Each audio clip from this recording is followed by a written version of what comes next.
Bom, dando prosseguimento sobre o seminário da família, hoje nós vamos falar sobre divórcio, né? Causa e consequências, amém? O que ocorre? Diz o seguinte: certamente o divórcio não começa no momento que se assinam os papéis da separação. As causas levam um casal a separar-se, às vezes, passa despercebido no dia a dia, né?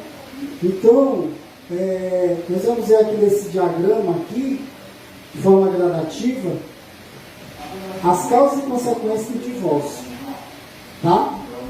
As causas e consequências, ok? Amém?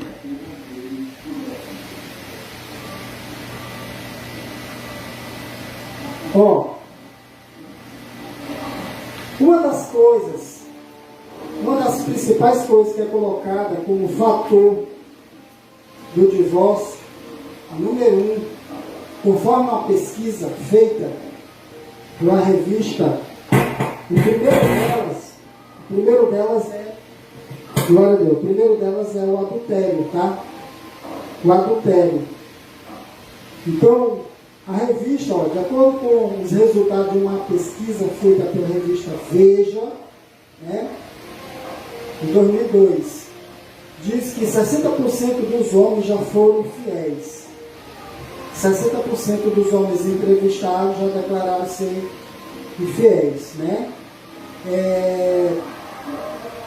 E nessa mesma situação, declararam ser infiéis praticamente 50% das mulheres. Então, de 10 homens, 6 disseram, eu fui infiel. De 10 mulheres, 5 disseram, eu fui infiel, né? Então, o índice de infidelidade, ele é muito alto. Só que ele é um pouco mais baixo para a mulher. O homem trai mais que a mulher. Só que com um número um pouco abaixo, tá? Então, ela diz assim, que de acordo com a pesquisa, os principais motivos no caso do homem são atração por outra pessoa, problemas no casamento e circunstância, né? Então, são motivos considerados fúteis, né? Atração. E a atração é o desejo carnal que uma pessoa pode ter por outra. Então aí a pessoa cede àquela atração. Só que se ela ceder à atração, ela nunca vai parar por ninguém, né? Ela nunca vai parar por ninguém, porque sempre ela vai ser atraída com outro. Então, se ela ceder à atração, ela nunca vai parar por ninguém.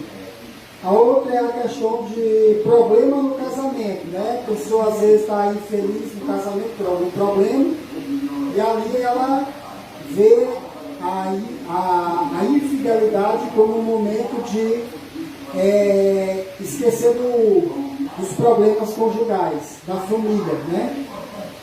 No caso do homem. A mulher está escrito assim: os principais motivos por elas citados são insatisfação com o cônjuge, ou seja, está insatisfeito com o cônjuge, vontade de experimentar o parceiro, que é a mesma questão da atração, né? A pessoa querer experimentar algo como se fosse uma comida, como se fosse um perfume, como se fosse uma roupa. E aí começa a infidelidade, no caso do adultério, né? E falta de amor e atração, né? Falta de amor e atração.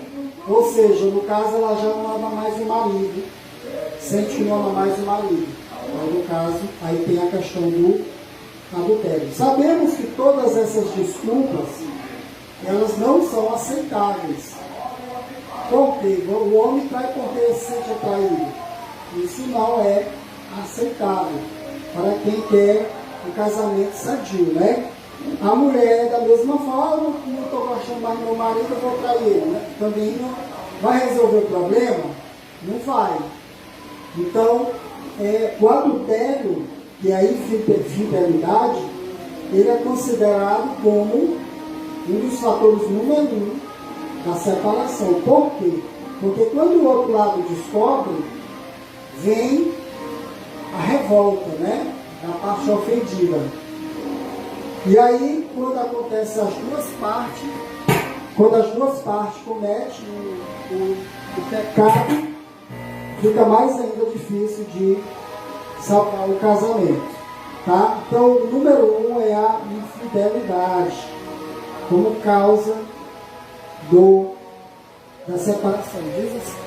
Também, diz assim, ó, as traições costumam ocorrer nos 4 primeiros anos de união.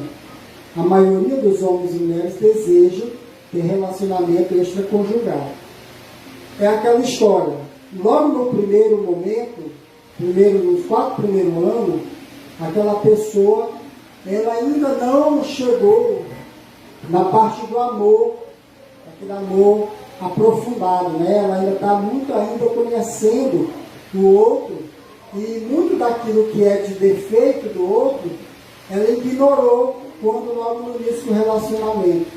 Aí depois que casa, aí começa a enxergar os defeitos.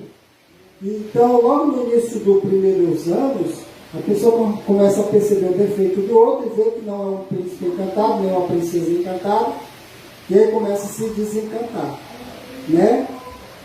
Então, logo nos primeiros 4 anos, segundo a pesquisa. No Antigo Testamento, a palavra adultério e suas derivadas ocorrem 34 vezes de forma literal, tá? 34 vezes de forma literal. No Novo Testamento, a palavra aparece 27 vezes. A primeira vez em Mateus, Jesus se referiu ao 7º mandamento, né? Que é o adultério. Em ambos os testamentos, tanto no Novo quanto no Velho, Deus reprova com veemência, ou seja, fortemente, qualquer forma de adultério. Ele diz, portanto, cuidai de vós mesmos, que ninguém seja infiel para com a mulher da sua mocidade. Então, o número 1 de destruir casamento é adultério. A pessoa que embarca no adultério sabe que o efeito pode ser tão devastador que pode destruir totalmente e para sempre aquela relação. Assim como está colocado, que é o fator número 1 de destruição dos casamentos, é esse aqui, adultério. O outro é dinheiro, né? Dinheiro. Tem um ditado que diz: a fome entra pela porta, o amor sai pela janela, né? Não é isso? Dinheiro. Vamos ver o que está posto para nós aqui. Diz assim: conforme estatística, a segunda maior causa de divórcio são as finanças. É comum, atualmente, as pessoas comprarem coisas de que não precisam, com dinheiro que não têm, para impressionar pessoas as quais nem ao menos gostam. Né? Entretanto, Jesus diz: a vida de um homem não consiste na abundância dos bens que se possuem. O desejo que as pessoas têm de possuir bens para que se sintam realizadas tem gerado problemas financeiros expressivos, o que pode levar à crise no casamento e ao divórcio. Observe que isso aqui é como se fosse um efeito dominó. Que você empurra uma pedra e essa pedra derruba outra, derruba outra, derruba outra. Então, às vezes, o problema começa com a falta do dinheiro. A pessoa, às vezes, quando se junta, né, quando se casa, o padrão pode cair. Ou então, não acontece aquilo que a pessoa esperava que acontecesse, né?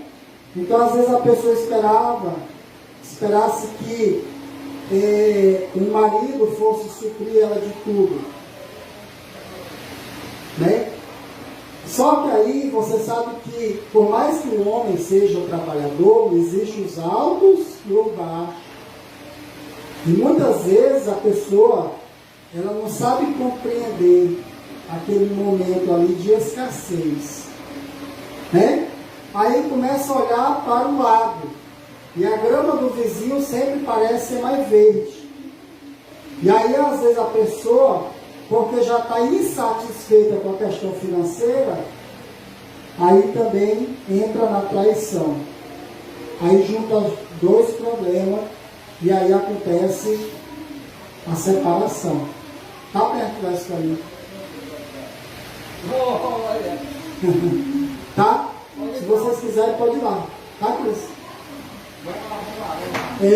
Então, o segundo fator de separação colocado pelo estudo é o financeiro.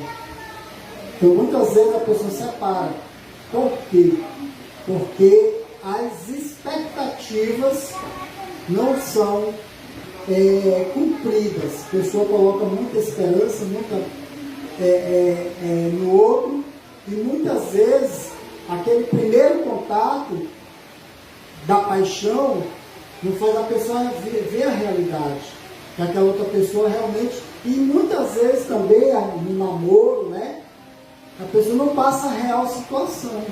Toda vez que vai ver a outra pessoa, tem que estar tomado banho, perfumado, com roupa bacana, não está com a roupa suja do trabalho. Aí passa a impressão de que tem dinheiro. E aí, quando vai ver o negócio, não é bem assim. Só uso perfume quando o pessoal me dá Pai do Senhor. Hã? Eu só uso perfume quando os irmãos da Pai do Senhor. Amém? Irmãos, agora nós vamos verificar a terceira causa considerada aqui pelo estudo, causas comuns, né? Diz assim, ó, causas comuns: incompatibilidade de gênero, arrogância, egoísmo, típico de quem se casou sem se conhecer. Causa comum. Causa comum. Várias causas, né? Comum, que pode acontecer com uma pessoa, pode acontecer com outra, entendeu? Uma coisa comum. Então, incompatibilidade de gênero, vamos dizer, tem um ditado que diz: dois bicudos não se beijam. Dois bicudos não se beijam. Duas pessoas explosivas, o que vai acontecer? Vai botar fogo na casa. Duas pessoas calmas demais, a casa pode cair em cima deles, por nada fazer, nenhuma goteira a tampar. Maria calmas do que explosivo. Aí dá o equilíbrio, né? Dá o equilíbrio. Agora, quando os dois têm um temperamento que não dá para conviver, Vai ver minha causa de libertação. bom, mas a gente está apresentando fatores, caso concreto que já aconteceu. Não é vendo o futuro, é estudando o passado para não cair na armadilha do futuro. Então, tipo assim, o que é que Jesus falou? Não vos metais em julgo desigual, né? Então, tipo assim, a pessoa gosta muito da balada, da noitada, da rua. O outro não gosta. Não deixa que o sol se ponha. Então, sempre que você tem que procurar uma pessoa que gosta daquilo que você gosta. Porque você quer ir para a igreja, mas a outra pessoa só quer ir para a farra. Vai dar certo? Vai ser um casamento que já vai começar conflituoso. Eu vou salvar, eu vou conseguir ele para Jesus. Barca furada, né?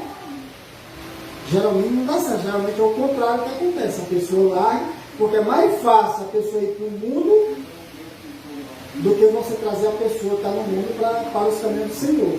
Não é impossível trazer, mas é mais difícil. Tá? Outra coisa considerada causas comuns, né? Ingerência dos pais, a história do sogro, da sogra, que é aquele marido amamãezado, né? Que tudo ele quer contar para a mãe, aí a mãe quer se meter, a sogra, né? E aí vice-versa, às vezes a mulher quer contar tudo para os pais, aí os pais querem se meter. E aí complica. Por quê? Porque o casal não consegue amadurecer, enfrentar seus problemas, seus desafios. Fim dos sonhos em comum. Fim dos sonhos em comum. Vamos dizer assim, quando uma pessoa, essas duas pessoas, um tem um sonho e outro tem, vamos dizer assim, vamos dizer que o Varlinho ele queira ser marinheiro. Só um exemplo aqui, irmão. Vai dar certo para viver com um marinheiro casado? Passar 3, 6 meses longe da esposa? A pessoa casa para quê? Para estar perto ou para estar longe? É você caminhoneiro. E a pessoa casa para estar perto, para estar junto ou para estar separado? Para estar perto? Né? Então, se você vai viver uma vida de 3, 6 meses longe do cônjuge, não é aconselhável casamento. O que aconteceu, né?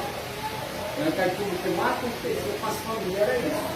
Sim. As pessoas viviam, os homens viviam no garimpo. Mas eu perguntei se o homem que vivia no garimpo era fiel. Não, eu percebia que de vez em quando as esposas faziam viagem até o garimpo. Pois é, mas aí você sabe que de 1 milhão você vai tirar um e vai ter a sua fiel. Passando 6 meses longe da esposa, 3 meses. Se quer ficar longe, vai ter que Aí casar. não é família, né? Não, não é. Né? Então, quando os sonhos, eles se comum acabam. Quando um quer uma coisa, outro quer outra. E para conquistar esse sonho, um tem que ir para um lado, outro tem que ir para o outro. Então, geralmente, esse tipo de situação leva à separação. Ou tem as necessidades emocionais não satisfeitas. Como assim? É quando aquela pessoa ela não consegue ser correspondida, não consegue se sentir amada, respeitada, querida. Está entendendo? Então, quando existe a falta desse sentimento de que você está sendo amado, então é um outro fator que pode levar ao divórcio. Aí o autor diz assim, sem dúvidas, além destas, outras causas comuns que podem ser observadas que levam ao divórcio. Né?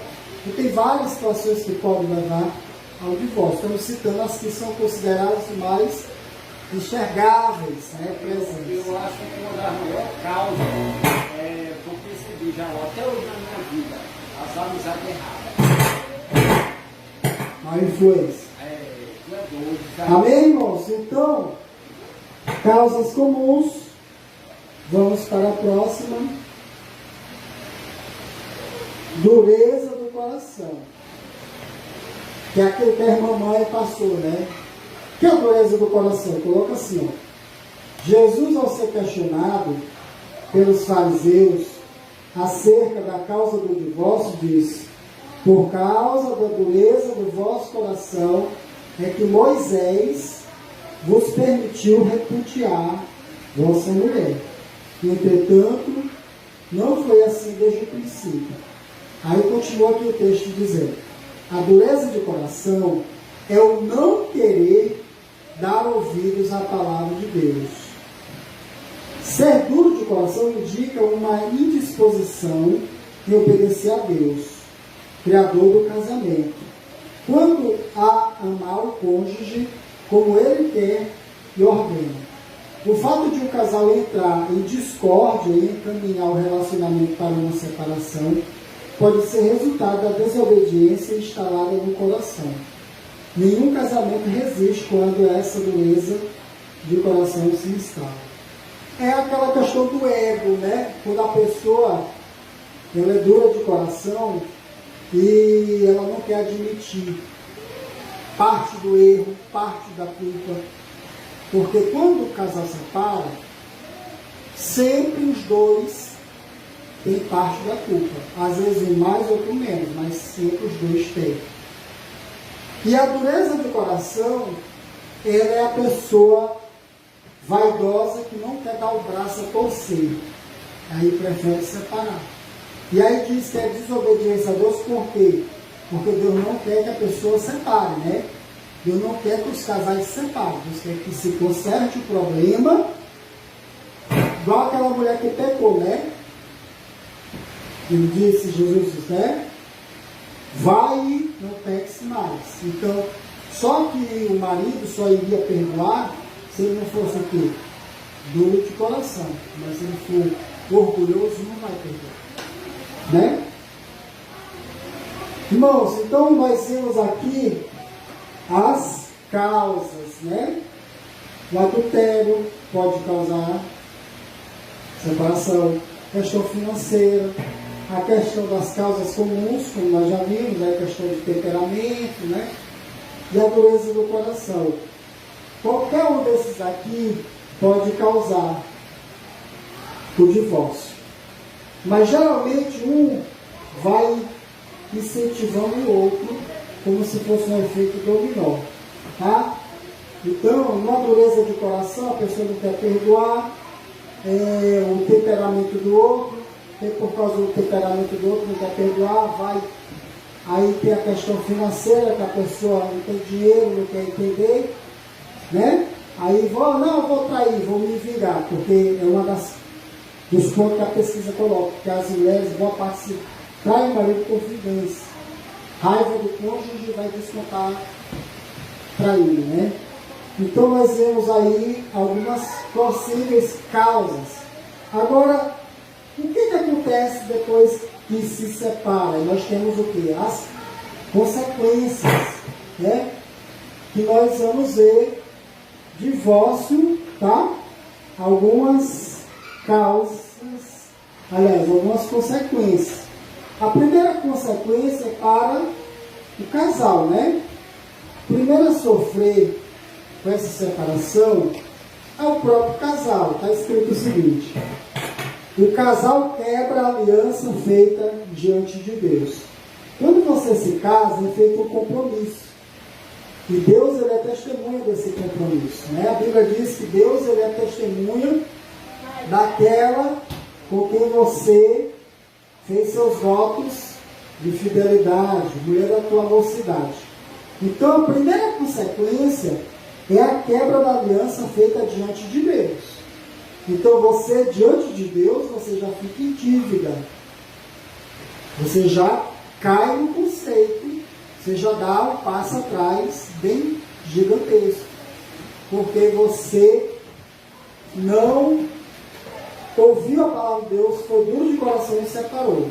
Aí olha só. Outro, casal se envolve com ofensas que produzem muitas amarguras. Então, até que haja separação, é um porradal, né? É um pá de cá, um pá de lá, uma ofensa daqui, uma ofensa daqui. Ninguém separa assim, como o vento que passa. Até o vento, às vezes, ele tem um furacão, né? Então, antes de separar, existem as ofensas. E essas palavras, elas ficam ali, por mais que você separe, mas aquela palavra fica cravada ali no coração, como se fosse uma bala que entrou ali, e quando não tira a bala, a pessoa fica sangrando, né? Um sangramento, ou seja, que é chamado de amargura. A pessoa fica com aquela amargura, com aquele rancor, né? Na maioria das vezes, o casal enfrentará crises financeiras durante e depois do processo. Por quê? Porque quando você era casado, você tinha um tipo de gasto e um tipo de receita de aquisição financeira. Às vezes a mulher é dependente do marido, às vezes o marido racha com a esposa a dívida, e agora não. Agora vai ter a separação e ele vai ter a responsabilidade de dar continuidade e cuidado de quem? Dos filhos, né? Não é isso? Pagar as contas, né? O carro, o aluguel, a energia, a luz. Ou seja, o homem quando separa, é como se ele tivesse agora uma família e meia. Porque aquela que ele deixou, ele não pode deixar de honrar o dever dele de estar dando atenção aos filhos. E aí vai ter essa despesa e mais a outra que agora não vai ser mais só um fogão para cozinhar. Agora vai ser 2 fogões. Aquele que é para cozinhar para os filhos dele e aquele que é para cozinhar para ele comer. Agora já fica uma coisa aumentada a despesa. Por ter os sonhos de vida interrompidos, muitas vezes, pelo menos uma das partes passa por depressão. Então, quando você deposita toda a esperança naquela parte lá, o teu sonho está junto com aquela pessoa. Então, quando aquela pessoa vai embora, os teus sonhos também, boa parte, pode ir embora junto. E aí a pessoa se frustra e entra em depressão. Aquela tristeza que não quer viver mais, não consegue mais ver o colorido na vida, né? Consequências para os filhos, tá? Vamos ver aqui, ó. Nós vemos as consequências para o casal, consequência para os filhos agora. Consequências para os filhos. Desencantam-se da vida. Desencantam-se da vida. Então ele já não olha mais a vida com aquele aspecto colorido. Por quê? Porque se ele está perto do pai ou da mãe, ele sempre vai ouvir palavras de raiva, de rancor, de tristeza, de desesperança. Então os filhos, geralmente, ele começa a olhar o mundo com esse aspecto. Tipo assim, se for filha mulher e o pai largou a mãe, ela vai pensar, papai é um homem, foi um homem egoísta, largou a mamãe. Papai não presta, não é um homem presta. Mais ou menos isso. Então essa pessoa vai ter até dificuldade de arrumar um relacionamento no futuro, porque o pai dela foi um péssimo exemplo de homem. Então isso pode afetar o psicológico. Muitas vezes acham que são culpados. Os filhos começam a perguntar, será se o papai e a mamãe se separaram não é por minha causa? Não era eu que estava gerando o problema? Decepções com o pai ou mãe, né? Aquilo que nós já falamos. Então, eles podem colocar a culpa em uma das partes ou nas duas partes. Então, acaba tendo aquela decepção. Crianças choram de repente, sem motivo. Adolescentes se rebelam ou se fecham. As crianças começam a chorar com a falta do pai, pela falta da mãe, por aquele momento em família. Os adolescentes começam a se rebelar, se revoltar, querer descontar a raiva de alguma forma em alguém ou nela mesma, tá?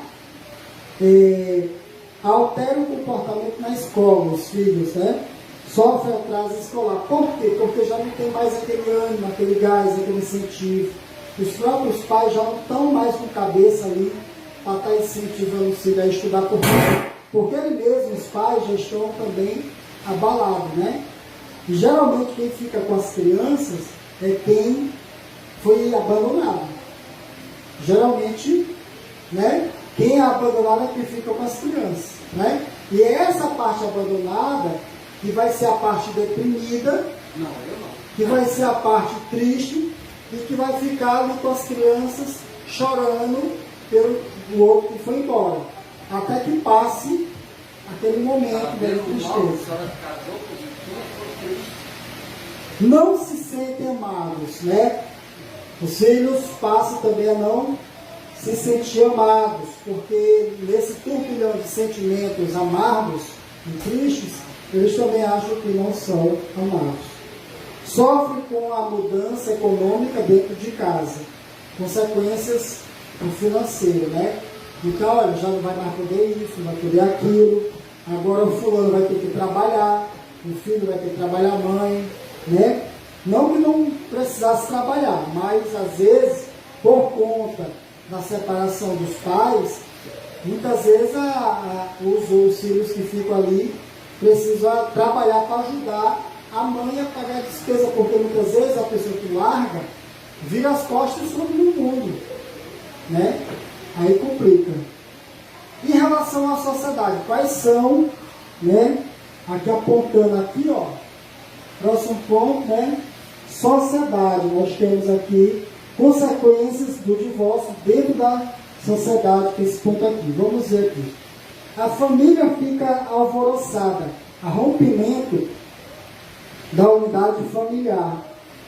Festas de aniversário, Natal, etc. A família normalmente perde o equilíbrio a princípio. Então fica uma coisa sem graça, né? Porque no Natal sempre vinha o fulano e a fulana, né, juntos, agora já não vem mais. E se vem os dois, mas eles estão separados, fica aquele clima de constrangimento. Ah, se eu falo com o A, eu não posso falar com o B, se eu falo com o B, o A vai ficar com raiva. Então existe aquele sentimento de constrangimento, fica todo mundo sem graça, que é chamado de vergonha alheia, né? Os cônjuges divorciados, principalmente após longos relacionamentos, ficam perdidos quanto às formas de lazer ou descanso. Tudo que a pessoa ia fazer era para o outro. Se era para o cinema, se era para tomar banho no rio, se era para ir para o shopping, se era para ir para a igreja, era para o outro. Aí agora a pessoa já não sabe, ela já não tem mais aquele estímulo. Então a vida social dela fica prejudicada. Agora nós vamos ver, tá, consequências para a igreja, né? Para a igreja. Para a pessoa em relação à igreja. Mau testemunho da igreja. Diante da comunidade não salva e salva. Mas nós dizemos mau testemunho daquele que abandonou, né? Ou daquela que abandonou. Porque aquele que abandonou é que vai se tornar o vilão da história. É que abandonou, né? Então, para a igreja, aquela pessoa que abandonou, ela vai ficar com a moral dela comprometida, né? Crise na comunhão interna. Então, ela vai ter problema de relacionamento com Deus. Por quê? Ela vai sentir dificuldade de orar, de conversar com Deus, de louvar, de pregar. Possivelmente, se foi ela que abandonou, ela não vai ter nem o direito de estar fazendo essas ações de pregar, porque não vai ter as condições necessárias morais para estar pregando, né? Crise na forma da aplicação da disciplina. Então ela não vai poder falar de casamento, por exemplo, de amor, de perdão, porque ela mesma já não consegue mais viver aquilo ali. Normalmente perde membros, né? A igreja perde membros porque cada pessoa arrasta outras pessoas, né? E quando alguém sai da igreja, geralmente outras acompanham essa saída, né? Então quando a irmã sai, aquelas outras pessoas que gostavam da irmã também deixam de vir para a igreja. Ou quando é o irmão que sai, geralmente a igreja ela perde membros. Ela não perde só aquela pessoa que saiu por conta de um divórcio. Constrangimento, tá? No tratamento com os envolvidos no divórcio.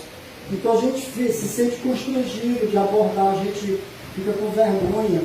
Às vezes até quer tocar no assunto, quer até perguntar alguma coisa, mas não se sente bem, não se sente à vontade. Fica com vergonha, né? Por fim, dificuldade em administrar o relacionamento com os filhos do casal. Então, o pastor ou a pastora fica com dificuldade de como tratar aquela criança que os pais separaram um dia desse. Por quê? Porque, às vezes, você pode falar uma palavra e a criança entender mal. Aí fica mal entendido. Aí você fica todo de saia justa para tratar os filhos desse casal que separaram. Aí vem umas regras aqui, como proteger o casamento, né? Aí diz assim, o pastor Odega, da organização Palavra da Vida, terminava suas palestras para casais, respondendo a seguinte pergunta: o que fazer para que os casamentos resistam às avalanches de hoje? Aí vem, conquiste a exclusividade. Vigie e ore para não cair em tentação. Persiga o amor. Amor conjugal é relacionamento e não solidão. Aquilo que eu falei, não adianta estar casado, mas estar separado. Isso não é casamento, isso é solidão, né? Perseguir o amor, você buscar todo o tempo conquistar o outro, né? Passando um perfume também, viu, Varlinho? Não é só quando vai namorar não, viu? Tem que tomar um banho, vestir a roupa, né? Ficar todo o tempo em casa, fedendo, né, mamãe? Tem que ter. Amém? Valorize seu cônjuge durante todos os anos, após a cerimônia de casamento. Ou seja, você sempre reconhecer o lado bom daquela pessoa. Porque o lado negativo todo mundo tem. Não existe ninguém que só tenha lado positivo. Então a gente tem que tentar enxergar o lado positivo do cônjuge. O problema é que quando a gente quer separar, a gente só consegue enxergar o lado negativo. Que tem, mas também tem o lado positivo. E que muitas vezes a pessoa não quer enxergar. Tá?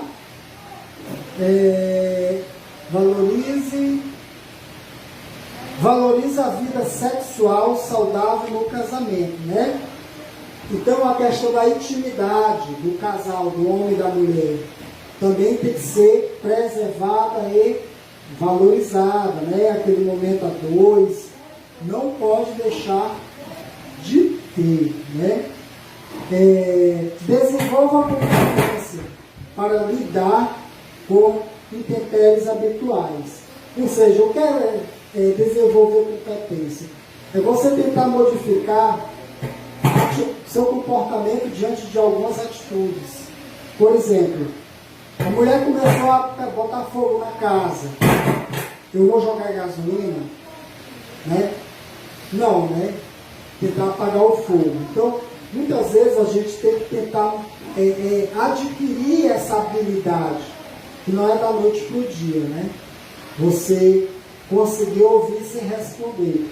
Às vezes você tem que responder, mas não é o momento de responder. O momento de responder é um outro momento.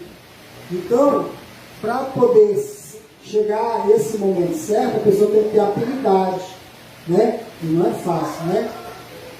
O cotidiano é um desafio que deve ser enfrentado, porque todo dia nós temos situações que exigem de nós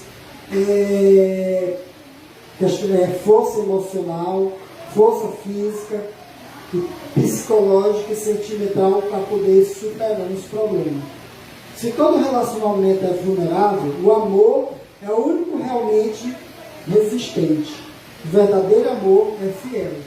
Então, a pessoa, quando ela ama de verdade, ela supera. Ela supera, ela suporta. Mas se ela não ama, pode fazer o que fizer, ela vai separar. Por quê? Porque ela não ama. Né? Então, o que vai manter, o que vai fazer a pessoa suportar, muitas vezes, é o amor. Né? O verdadeiro amor se traduz no compromisso de envelhecer juntos. O amor trata seus problemas no dia a dia. Então, quando a pessoa ama, e o amor ele vai além das aparências. Por isso que diz assim, envelhecer juntos. Envelhecer junto é você olhar para o outro, que já não tem mais aquela beleza externa, como era no início, mas o que você tem por dentro é muito valioso. Porque muitas vezes a pessoa é bonita por fora, mas ela é horrível por dentro. Vamos aqui para a conclusão. Casais cristãos, Deus não planejou o divórcio para o casamento de vocês. Está em suas mãos e principalmente em seu coração decidir fazer a coisa certa. O pastor Odega diz: é pelas alianças e fidelidade a elas que seremos julgados. Cada um dará conta de si mesmo a Deus. Amar é aprender a amadurecer ao lado do outro e ajudá-lo a amadurecer. O que é amadurecer? Aprendizado. Você não vai encontrar ninguém pronto e acabado, perfeito. Não. Você vai encontrar pessoas igual a você, que tem defeitos, que tem qualidades, mas pessoas que estão dispostos a querer melhorar, evoluir, a aprender. A vida é um aprendizado. Todo dia a gente aprende uma coisa nova. E a gente tem que ir se adaptando. Né? Se adaptando. Aquilo que não deu certo ontem, eu vou tentar fazer de outra forma, de outro jeito, para poder ver se dá certo. E sempre pedindo a Deus sabedoria. Ele que é o autor da sabedoria. Para a gente poder saber o que fazer a cada momento. Porque nem tudo a gente vai conseguir resolver. Tem coisas que a gente não vai, a gente resolve. Tem coisas que só Deus resolve. Tem coisas que nem Deus resolve. Mas não é porque ele não tem capacidade de resolver. É porque aquela situação ali está nos projetos de Deus. São desertos que às vezes a gente tem que passar.